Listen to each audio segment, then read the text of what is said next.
So, welcome to my very messy room, and today I will be talking minimalism, my ongoing journey towards minimalism, and why do I even want to be a minimalist in this hyper-consumerist society that we live in. But first, let's do some tidying up.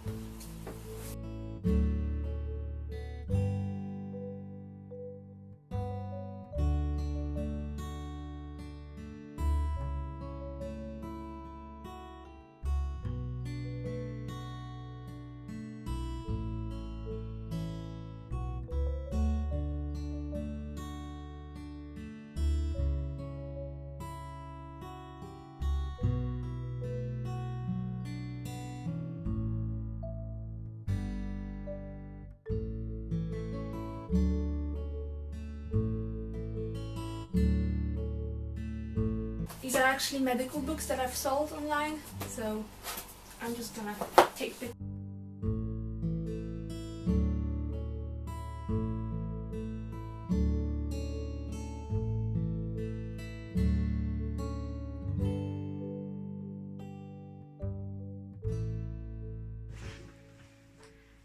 Okay, I'm done.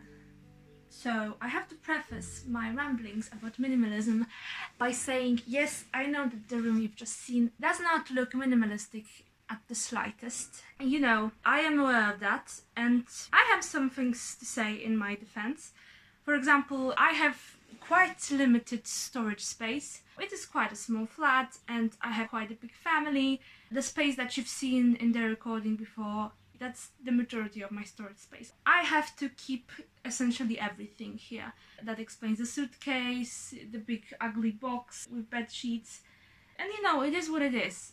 I am proud to say that almost everything that you've seen is in a very frequent use. Some of it even everyday use. That is definitely a step in a good direction. But you know, that is a question about your definition of minimalism. There is this intuitive definition that minimal, so when you are a minimalist, you have to own a minimal amount of stuff. I do agree with that, but the question is, what is minimal when it comes to a human being and their needs and their preferences?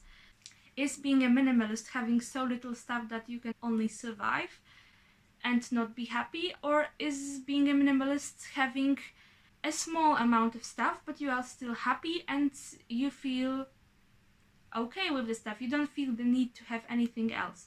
And I think the second definition is a lot more user-friendly because it allows us to create our own definitions, sub-definitions. What is minimal for me? What do I need? What do I want? What do I even want to own? That is a problem in our ultra-consumerist society, that we may feel the need to own something, but we don't really need it. For example, when I was younger, I used to be totally obsessed with makeup. I used to own so many makeup products, and the amount of money that I've spent on it and the time that I've wasted trying to search for new products to buy. And when I bought the makeup products, I obviously felt a lot better, and you know, I was excited and I couldn't wait to use everything. But the problem with that was that I wasn't really a makeup girl, and I didn't really wear makeup anywhere. I just did it as a hobby sometimes in the evenings, and I washed it out immediately. And as we know, makeup products are actually perishable. They have expiry dates. You can ignore them, but 3 years after buying something, you just shouldn't really use it on your face. And I've kept it for a very long time, and then I had to throw everything away because it was so old and gross. And you know, I was just basically throwing away money because the majority of the products were not used enough for me to feel justified for buying them. So, you know, that was that. And ever since, I think I've learned my lesson to not listen to what people on the internet say that you should buy. I was at a very impressionable age, between the ages of like 16 to 17, 18 maybe.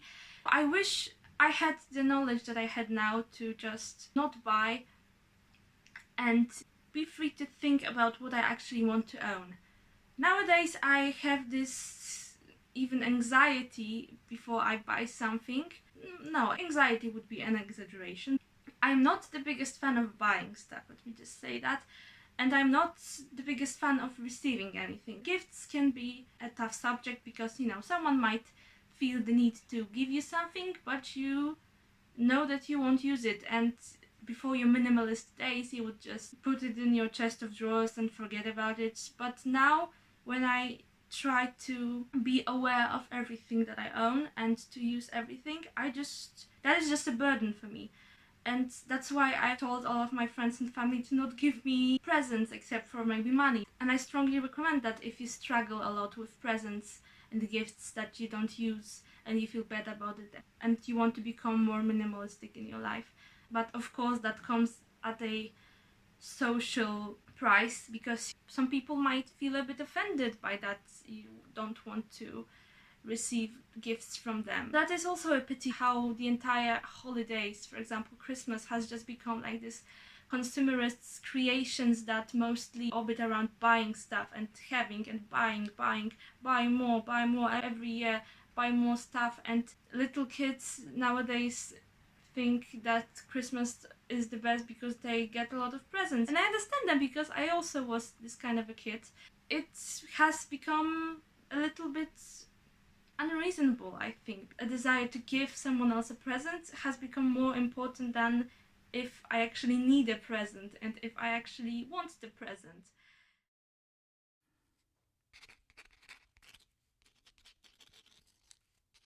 Is it wrong to have stuff that isn't really useful, but it is sentimental, or it brings so many wonderful emotions? I think having souvenirs, for example, that's completely fine, but the question is, do you keep souvenirs because you are used to that and they've been lying in your chest of drawers for 20 years and you haven't ever thought about throwing them away because they're souvenirs, and you don't actually take them out of the chest of drawers and actually see them and have any sort of joy from watching them?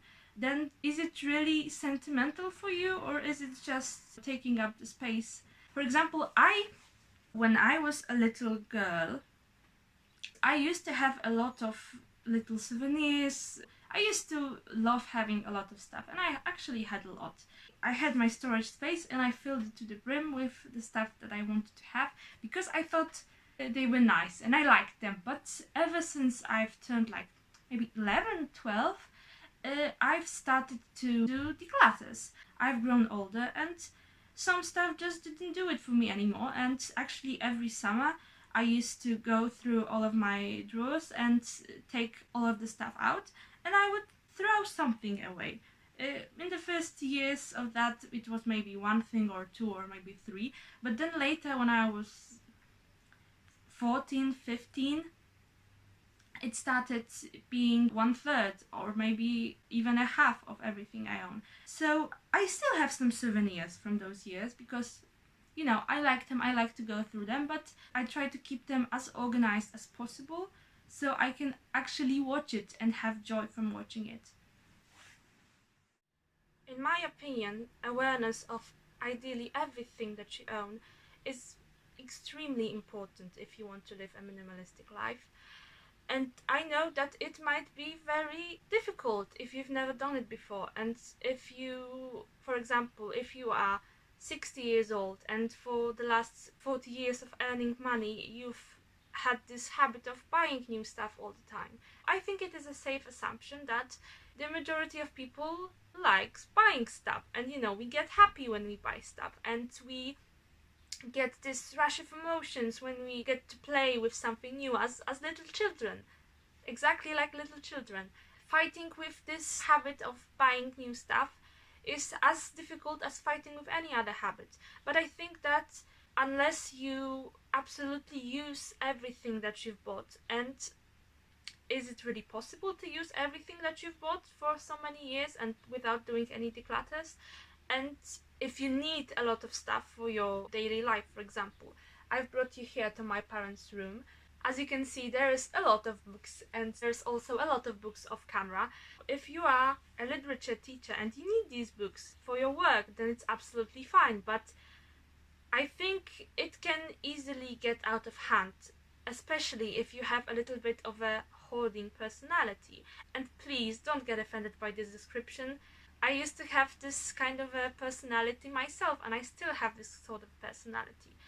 If you find yourself struggling to part with things, and if you've always struggled with buying too much stuff, then you know, it might be very difficult to fight with such a habit. It can also be very hard to then manage with the amount of stuff that you bring to your house. And it's very easy in this case to make your living space a hoarding space, really. I think just decluttering doesn't really solve the problem. Think of how much money you could save if you change your habits and stop buying so much stuff. Think of how much time and space would you have without constant decluttering. If you go through cycles like decluttering, buying more stuff, decluttering, buying more stuff, that will be a never-ending cycle, and you will be decluttering all the time. Coming back to what I said earlier about my declutters of my chest of drawers every year, it used to look exactly this way. I decluttered one year, then during the school year I've brought more stuff there, and I had to declutter one more time, and then I brought new stuff again. But you know, this all changed when I've actually started to act and started to think about what I was buying and what I was bringing to my life, and it changed my life, honestly. Ever since, I've owned less and less stuff because I actually don't think I need that stuff anymore. Of course, the question is, do you even want to be a minimalist? It is totally fine if you do not want to be a minimalist. I'm just trying to convince you maybe that being aware of what you own and what you buy might actually change your life and make you feel like you have more control over your life. And I think that's something good. I like to have control over my life, but maybe you don't, and you know, everyone's different. Anyway, I think that's it for today. It is a challenge for me to speak English in such a way to the camera, but you know, I'm not giving up. And hopefully with practice I'll get much better and will not feel the difference between my native language and English at all. Thank you very much for watching, and see you later. Bye!